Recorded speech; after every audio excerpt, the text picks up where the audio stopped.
سورہ شعراء آیت نمبر 130۔ اعوذ باللہ من الشیطان الرجیم، بسم اللہ الرحمن الرحیم۔ کذبت عاد المرسلین اذ قال لهم اخوهم ہود الا تتقون انی لکم رسول امین فاتقوا اللہ واطیعون وما اسألکم علیہ من اجر ان اجری الا علی رب العالمین۔ اتبنون بکل ریع آیۃ تعبثون وتتخذون مصانع لعلکم تخلدون وإذا بطشتم بطشتم جبارین فاتقوا اللہ واطیعون واتقوا الذی امدکم بما تعلمون امدکم بانعام وبنین وجنات وعیون انی اخاف علیکم عذاب یوم عظیم۔ قالوا سواء علینا اوعظت ام لم تکن من الواعظین ان هذا الا خلق الاولین وما نحن بمعذبین فكذبوه فأهلكناهم إن في ذلك لآية وما كان أكثرهم مؤمنين وإن ربك لهو العزيز الرحيم۔ صدق الله العظيم۔ كذبت عاد المرسلين، قوم عاد کے لوگوں نے رسولوں کو جھٹلایا۔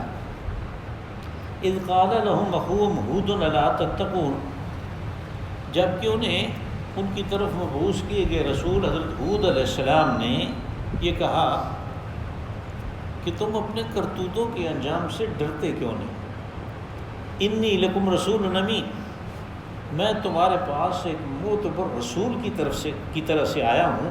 فاتقوا اللہ واطیعون، اللہ سے ڈرو اور میری بات کو مانو۔ وما اسألکم علیہ من اجر، اور جو کچھ میں کر رہا ہوں تمہاری خیر خواہی کے لیے، اس کے لیے میں تم سے کوئی اجرت طلب نہیں کرتا۔ ان اجری الا علی رب العالمین، اس کا اجر جو ہے، اس کی اجرت رب العالمین کے پاس ہے، وہ مجھے دے گا۔ اتبنون بکل ریع آیۃ تعبثون، جو بھی تم اچھی اونچی سی جگہ دیکھتے ہو وہاں پہ ایک تعمیر کر دیتے ہو نشانی کے طور پہ۔ وَتَتَّخِذُونَ مَصَانِعَ لَعَلَّكُمْ تَخْلُدُونَ، اور ان یادگاروں کے علاوہ تم اس قسم کے محلات تعمیر کرتے ہو جیسے تم ہمیشہ یہاں رہو گے۔ وَإِذَا بَطَشْتُمْ بَطَشْتُمْ جَبَّارِينَ، اور جب تم کسی دوسری قوم پہ، کسی گروہ پہ حملہ آور ہوتے ہو تو بہت سختی سے یہ کام کرتے ہو۔ فَاتَّقُوا اللَّهَ وَأَطِيعُونَ، بس اللہ سے ڈرو اور میری بات مانو۔ وَاتَّقُوا الَّذِي أَمَدَّكُم بِمَا تَعْلَمُونَ، اور ڈرو اس ہستی سے کہ جس نے تمہاری مدد کی ان تمام چیزوں سے جن کے بارے میں تم جانتے ہو۔ أَمَدَّكُم بِأَنْعَامٍ وَبَنِينَ وَجَنَّاتٍ وَعُيُونٍ، اس نے تمہیں ایک متمدن قوم بنایا، جانوروں کے ذریعے سے، اولاد کے ذریعے سے، باغات کے ذریعے سے اور چشموں کے ذریعے سے۔ انی اخاف علیکم عذاب یوم عظیم، مجھے اندیشہ ہے کہ ایک بڑے دن کا عذاب تمہیں آ پکڑے گا۔ قالوا سواء علینا اوعظت ام لم تکن من الواعظین، وہ کہنے لگے ہمارے لیے یہ بات برابر ہے، تم ہمیں کوئی نصیحت کرو یا نصیحت کرنے والوں میں سے نہ بنو۔ ان ھذا الا خلق الاولین، یہ جو کچھ تم کہہ رہے ہو یہ وہی باتیں ہیں جو پچھلے لوگ بھی کہتے آئے ہیں۔ وما نحن بمعذبین، اور یہ کہ ہرگز ہمیں عذاب نہیں ہوگا۔ فکذبوہ فاہلکناہم، یوں انہوں نے اپنے رسول کو جھٹلا دیا جس کا نتیجہ یہ نکلا کہ ہم نے انہیں ہلاک کر دیا۔ ان فی ذلک لآیہ، نشانی طلب کرنے والوں کے لیے اس واقعہ میں ایک نشانی ہے۔ وما کان اکثر المؤمنین، لیکن لوگوں کا یہ ہے کہ وہ نشانیاں دیکھنے کے بعد اکثریت ان کی ایمان نہیں لاتی۔ وَإِنَّ رَبَّكَ لَهُوَ الْعَزِيزُ الرَّحِيمُ، اور یہ کہ آپ کا رب بڑا زبردست ہے لیکن وہ رحم کرنے والا ہے۔ یہ قوم عاد کا واقعہ ہے۔ پچھلی سورہ مبارکہ میں حضرت نوح علیہ السلام اور حضرت موسیٰ علیہ السلام ان دونوں کے واقعات بیان کرنے کے بعد درمیان میں جو اور رسول آئے ان کی طرف صرف اشارہ کر دیا گیا تھا. اب اس اشارے کی یہاں پہ تفصیل آ رہی ہے. یہ جو 4-5 قومیں ہیں جو کہ اصل میں عرب اقوام ہیں، اور ان کے بارے میں عرب کو اپنے جو سینہ بسینہ تاریخ چلتی ہے اور جو ان کے پاس دوسری معلومات ہوتی ہیں اپنے شاعروں اور خطیبوں کے ذریعے سے، ان کی وجہ سے ان کو پتہ تھا کہ یہاں قومیں آباد تھیں اور یہ کہ وہ ختم ہو گئی. تو قرآن حکیم نے صرف ان کا تذکرہ کیا. اس لیے واقعات سننے کے بعد ہم تاریخ میں دیکھتے ہیں، ہم سیرت رسول علیہ الصلاۃ والسلام میں دیکھتے ہیں کہ ان لوگوں نے کوئی اعتراض نہیں کیا کہ وہ یہ کون سی قوم ہے، یہ کس کی بات کر رہے ہیں. دوسروں نے اعتراض کیے. یعنی قوم لوط کا واقعہ قرآن حکیم میں جب آیا بار بار، تو جو مستشرقین ہیں، جو مغرب میں بیٹھے ہوئے سوچ بچار کرنے والے اور ان چیزوں کے اوپر غور کرنے والے، انہوں نے کہا کہ یہ تو کسی جگہ دنیا میں ہوا ہی نہیں ہے.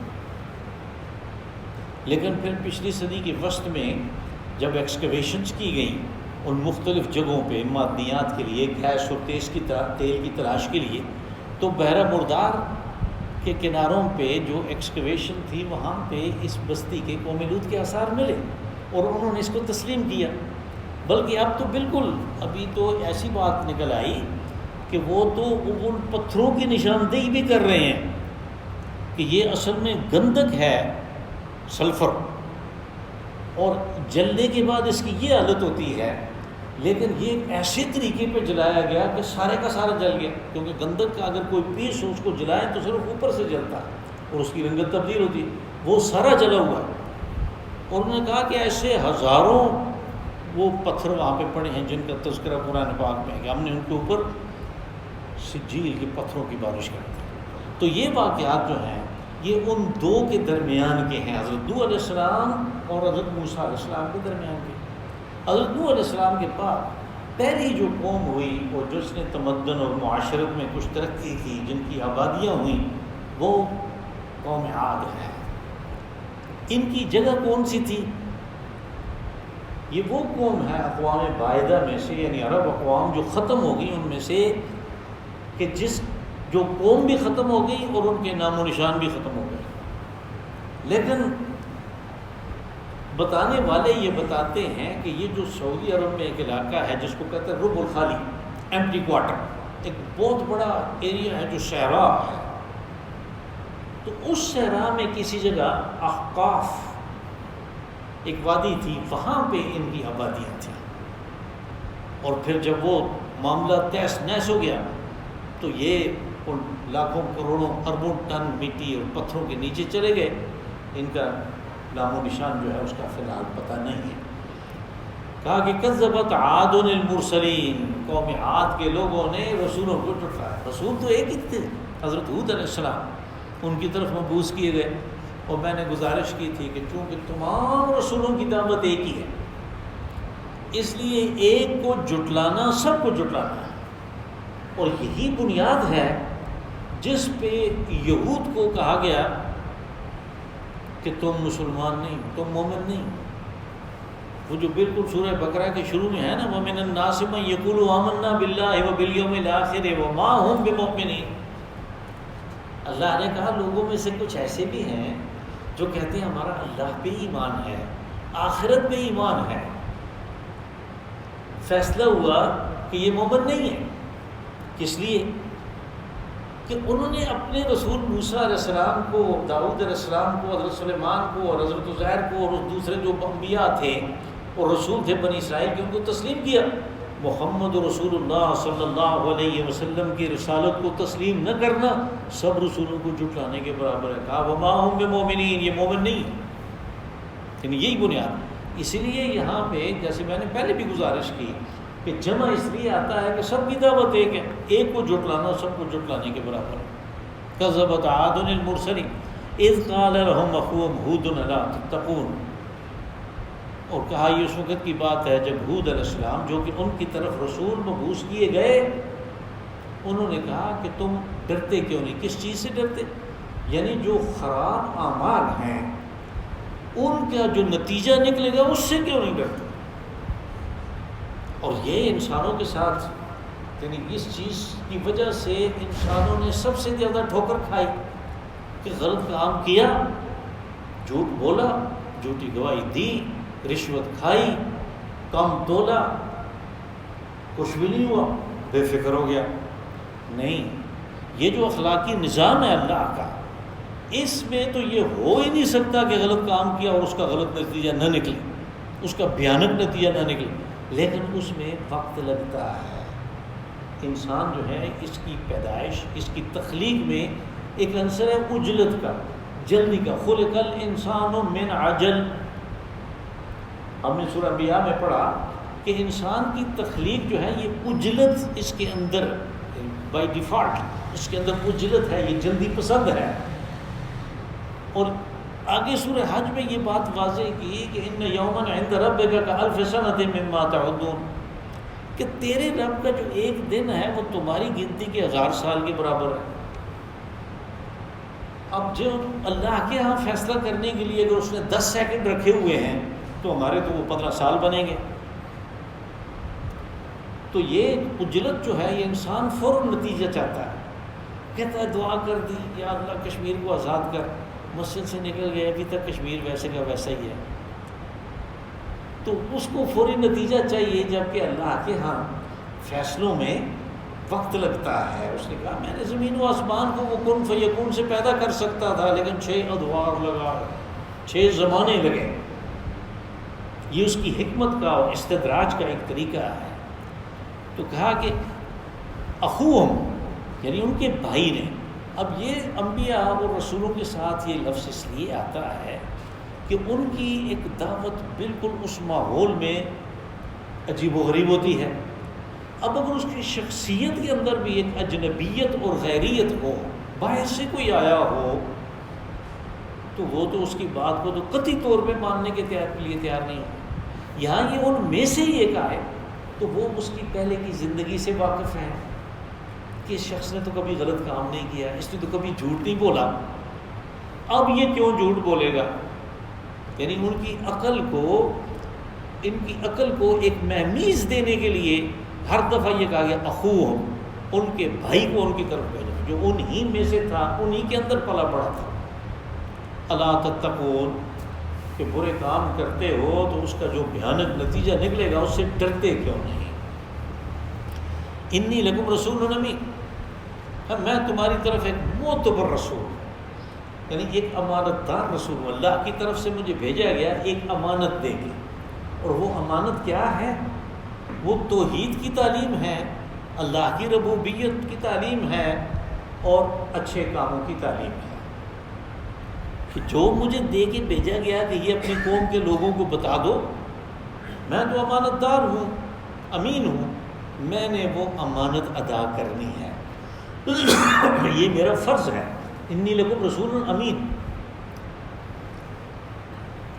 بس اس فرض کی ادائیگی میں میرے ساتھ تم کیا معاملہ کر سکتے ہو؟ فاتقوا اللہ واطیعون، کہ یہ جو میرا فرض ہے یہ ادا ہو جائے گا، اور اس کا اچھا نتیجہ اس وقت نکلے گا جب تم اللہ سے ڈرو گے اور میری بات کو مانو گے۔ اگر اللہ سے نہیں ڈرتے اور میری بات کو نہیں مانتے تو میں تو اپنا کام کر جاؤں گا، لیکن پھر ذمہ داری تمہاری ہوگی، جو نتیجہ نکلے گا اس کے اوپر تمہاری اپنی ذمہ داری ہوگی۔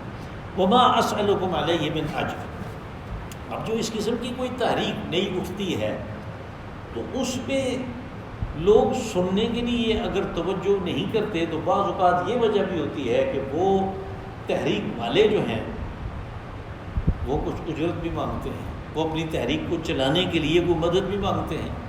یعنی کوئی بھی ایسی، ہمارے ہاں یہ دیکھ لیں، کوئی سیاسی پارٹیاں، کوئی اس قسم کی اصلاحی تحریکیں، وہ ایسی نہیں ہیں کہ جو چندہ نہ لیں، اس لیے کہ ان کو بھی اپنے کام کو آگے چلانے کے لیے فنڈز کی ضرورت ہوتی ہے۔ یہاں وہ بات نہیں ہے، یہاں اللہ کا پیغام ہے اور اجرت اللہ کا کام کر رہا ہے، اللہ دے گا۔ انہوں نے اپنی دعوت کے لیے کوئی ایسے ساتھ میں رومال نہیں بچھایا، کوئی ایسی بات نہیں کی، سب رسولوں نے یہ کہا کہ وما اسلکم علیہ من اجر، کہ جو میں کر رہا ہوں تمہاری خیر خواہی، اس کے لیے میں تم سے کسی اجرت کا طالب نہیں ہوں، ان اجری الا علی رب العالمین، جو میرا اجر ہے اس کام کا وہ رب العالمین کے پاس ہے جس نے مجھے بھیجا ہے۔ اتبنون بکل ریع آیۃ تعبثون وتتخذون مصانع لعلکم تخلدون۔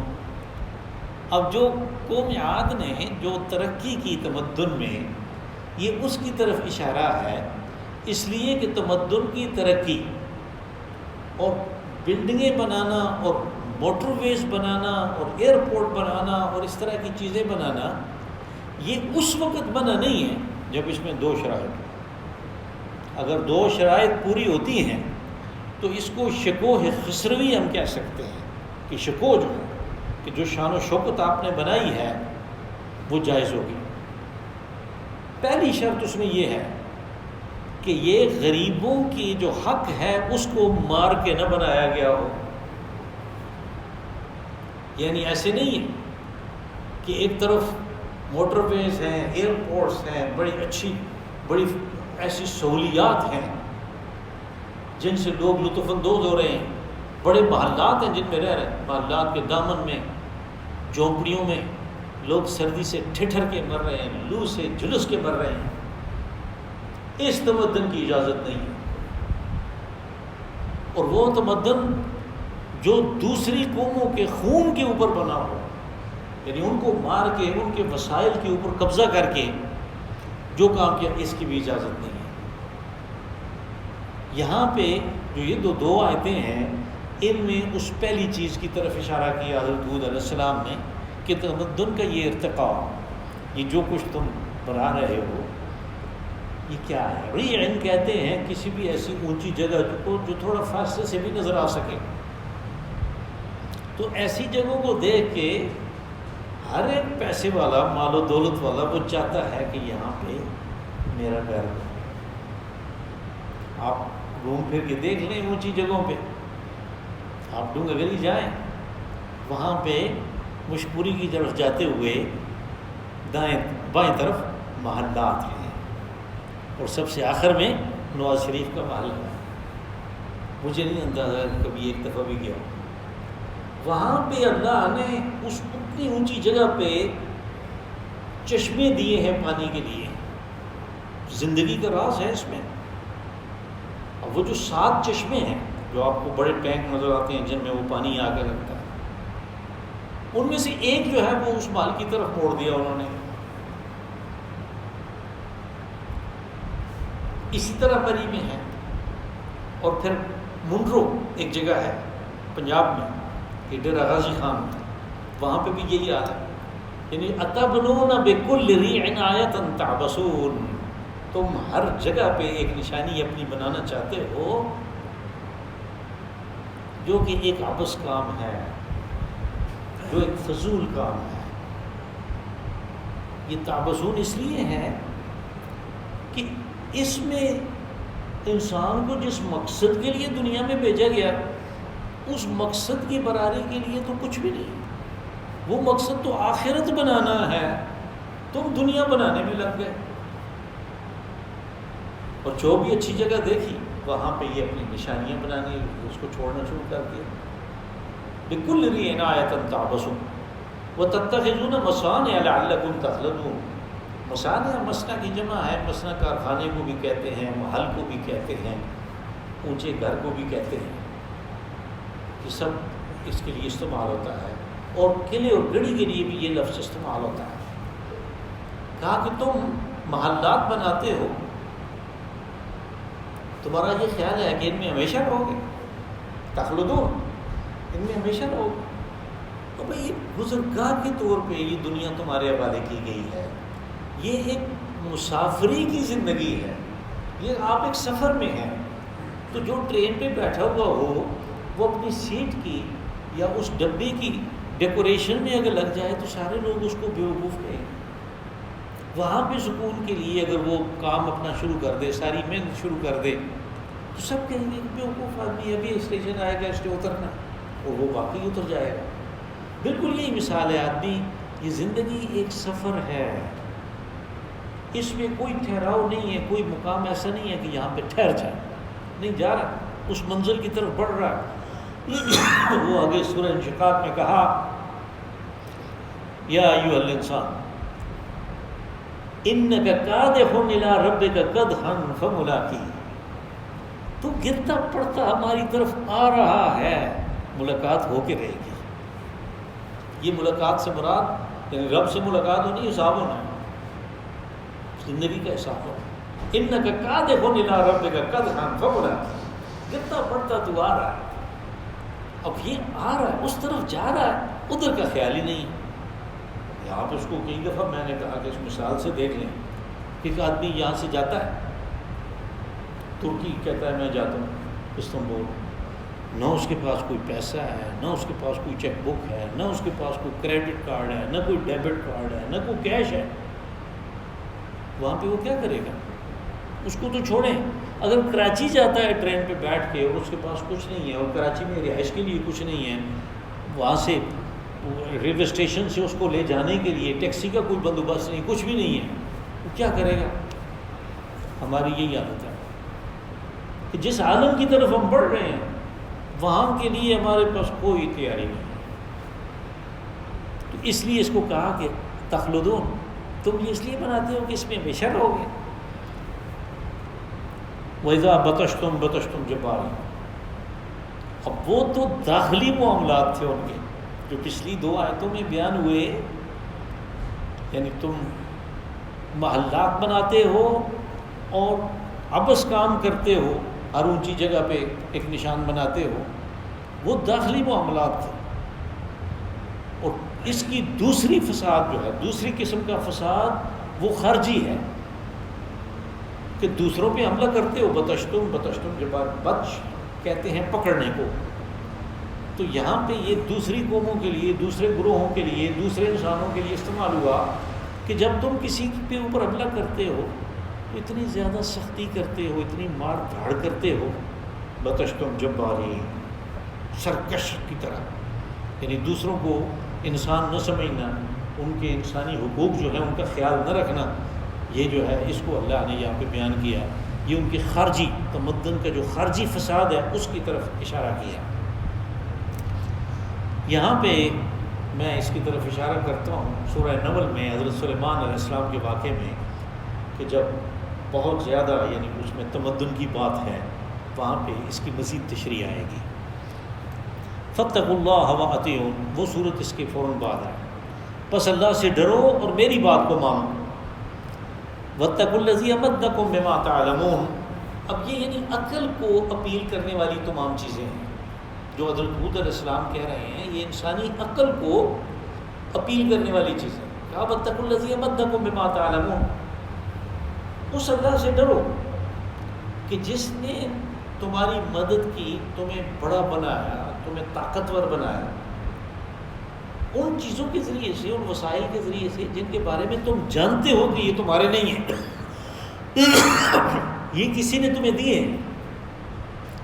مثال کے طور پہ ہمارے مفسرین کہتے ہیں کہ یہ قوم اپنی جسمانی طاقت کے لحاظ سے دنیا میں طاقتور ترین قوم تھی، بلکہ بعض تفسیروں میں آپ کو یہ چیز ملے گی کہ اتنے طاقتور لوگ تھے وہ کہ کامل درخت کو ایک ہاتھ سے پکڑ کے جڑ سے نکال پھینکتے تھے۔ تو وہ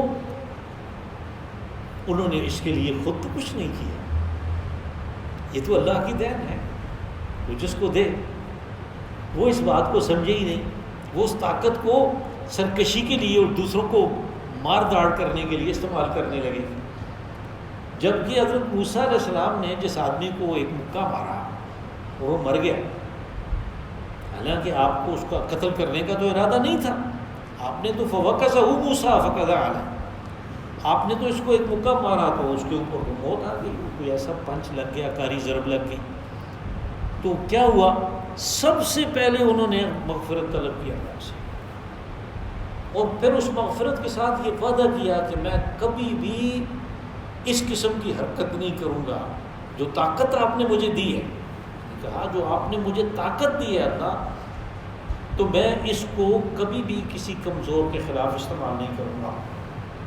ایک وہ، سیرت کا پہلو ہے، اور ایک یہ ہے کہ اللہ کی دی ہوئی طاقت کو اللہ کی مخلوق کو تباہ کرنے کے لیے، مارنے کے لیے استعمال کریں۔ امدکم بانعام وبنین وجنات وعیون، کہا تمہاری مدد کی اس نے ان چیزوں سے، تم کیا کر سکتے تھے؟ جانور دیے اس نے تمہیں، اور پھر اس نے تمہیں اولاد دی، اور تمہیں باغات دیے اور چشمے دیے۔ اب یہ ایسی چیزیں ہیں کہ اگر کسی کے پاس ہو اور پھر ان کی موجودگی میں وہ بندوں کے حقوق کا، اللہ کے حقوق کا خیال رکھے، تو یہ سب جائز ہے، بہترین ہے، جنت ہے۔ انی اخاف علیکم عذاب یوم عظیم، حضرت ہود علیہ السلام نے کہا کہ مجھے اندیشہ ہے کہ تمہاری ان کرتوتوں کے سبب اور ناشکری کے سبب ایک بڑا عذاب تمہیں آپ پکڑے گا۔ حضرت ہود علیہ السلام اس عذاب کی طرف اشارہ کر رہے ہیں کہ جو رسول کی تکذیب کی وجہ سے ہمیشہ قوموں پہ آتا ہے، یہ اللہ کا فیصلہ ہے کہ جب بھی رسول کی تکذیب ہوگی، جب بھی رسول کو جھٹلایا جائے گا تو قوم کے اوپر عذاب آئے گا، اور یہ واقعات سارے اسی چیز کو، اسی قانون کو بیان کر رہے ہیں۔ قالوا سواء علینا اوعظت ام لم تکن من الواعظین، وہ کہنے لگے کہ ان کا رد عمل دیکھیں کہ ہمارے لیے برابر ہے، تم ہمیں نصیحت کرو یا نصیحت نہ کرو، لیکن یہ نہیں کہا کہ نصیحت نہ کرو، بلکہ جو لفظ استعمال ہوئے یہاں پہ ام لم تکن من الواعظین، یا تم نصیحت کرنے والوں میں سے نہ بنو، یعنی اس کو صحیح معنی میں اردو میں نہیں کر سکتا، اس کا مفہوم یہ بنتا ہے کہ ہمارے لیے برابر ہے، تم بات کرو یا نہ کرو، تو بہتر یہی ہے کہ تم گھر میں بیٹھو ہمارے ساتھ، اس قسم کی ہمیں اس قسم کی نصیحتیں مت دو، اس کا یہ مفہوم بنتا ہے۔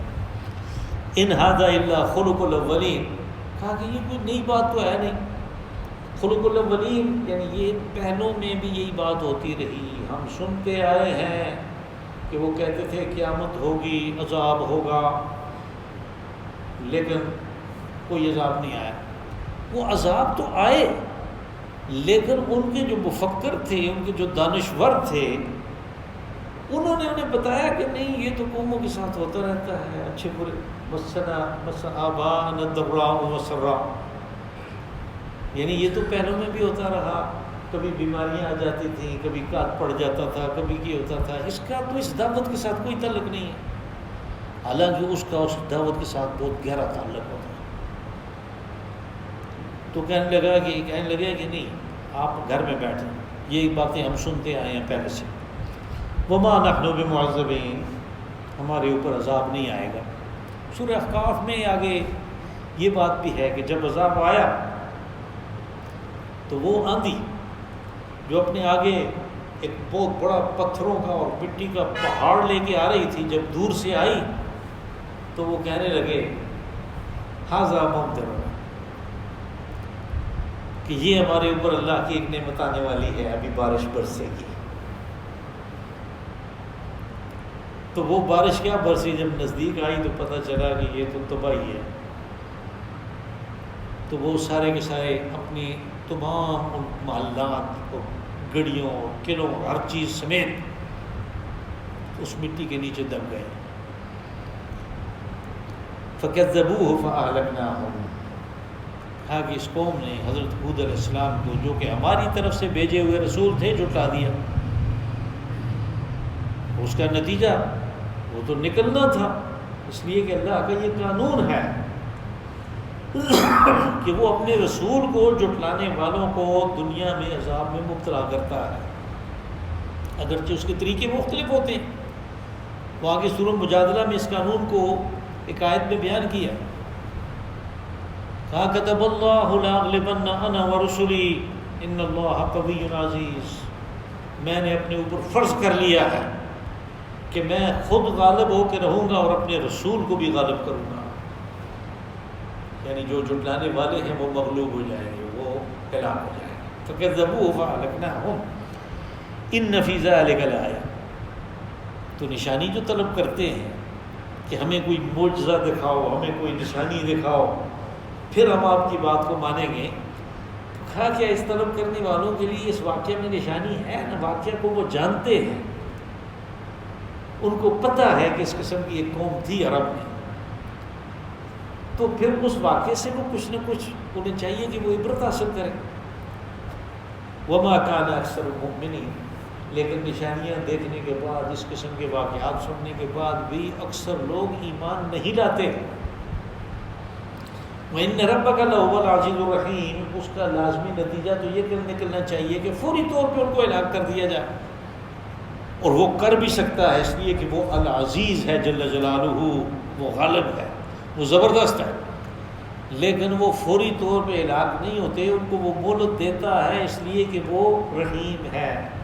یہ العزیز الرحیم جو ہے اس لیے ہے کہ پتہ چلے کہ وہ طاقتور ہے، وہ کر سکتا ہے، لیکن وہ مہلت دیتا ہے جھٹلانے والوں کو، اس قسم کی کرتوت کرنے والوں کو، تاکہ وہ راہ راست پہ آ جائے۔ اللہم صلی وسلم وبارک وانعم علی عبدک ورسولک ونبیک محمد